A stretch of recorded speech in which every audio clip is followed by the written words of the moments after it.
வடகிழக்கு பருவமழைக்கு முன் கூவம் ஆற்றில் வெள்ள அபாயத்தை தடுக்க தீவிர நடவடிக்கை. கட்டுமான கழிவுகளை அகற்ற செப்டம்பர் 30 வரை கெடு. சென்னை துறைமுகம் மதுரவாயல் உயர்மட்ட சாலை பணிகளுக்கும் புதிய வழிகாட்டுதல்கள். விரிவாக பார்க்கலாம்.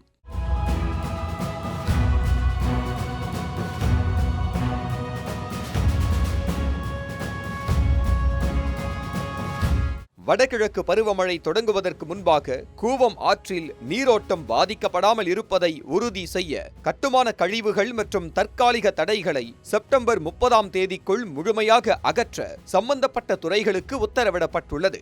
கூவம் ஆற்றின் வெள்ளத்தடுப்பு நடவடிக்கைகள் தொடர்பாக நடைபெற்ற உயர்மட்ட ஆலோசனை கூட்டத்தில் நீர்வளத்துறை இந்த காலக்கெடுவை வலியுறுத்தியுள்ளது. சென்னை மாநகராட்சி ஆணையர் GS சமீரன் தலைமையில் நடைபெற்ற ஆலோசனையில் நீர்வளத்துறை, தேசிய நெடுஞ்சாலை ஆணையம், நெடுஞ்சாலைத்துறை உள்ளிட்ட அனைத்து அமைப்புகளுடனும் இணைந்து பணிகள் கண்காணிக்கப்பட்டு வருவதாக தெரிவிக்கப்பட்டது. குறிப்பாக கூவம் ஆற்றங்கரையை ஒட்டி நடைபெற்று வரும் சென்னை துறைமுகம் மதுரவாயல் உயர்மட்ட விரைவு சாலை கட்டுமான பணிகளால் ஆற்றின் நீரோட்டம் பாதிக்கப்படக்கூடாது என்பதில் அதிகாரிகள் கூடுதல் கவனம் செலுத்தி வருகின்றனர். இதனால் மண்மேடுகள், பாறைகள், கட்டுமான பொருட்கள் உள்ளிட்ட தற்காலிக தடைகளை மழைக்காலத்திற்கு முன்பாக முழுமையாக அகற்ற வேண்டும் என்றும், முடியாத இடங்களில் போதுமான நீர்வழி பரப்பை உருவாக்கி தண்ணீர் தடையின்றி செல்லும் வகையில் நடவடிக்கை எடுக்க வேண்டும் என்றும் அறிவுறுத்தப்பட்டுள்ளது.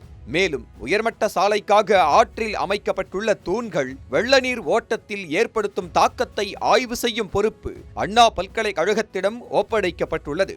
ஆற்றின் நீரோட்டம், மணல் படிவு, வெள்ள நீர் கடத்தும் திறன் உள்ளிட்ட அம்சங்கள் குறித்து அறிவியல் ரீதியில் ஆய்வு மேற்கொள்ளப்பட்டு தேவையான பரிந்துரைகள் வழங்கப்பட உள்ளன.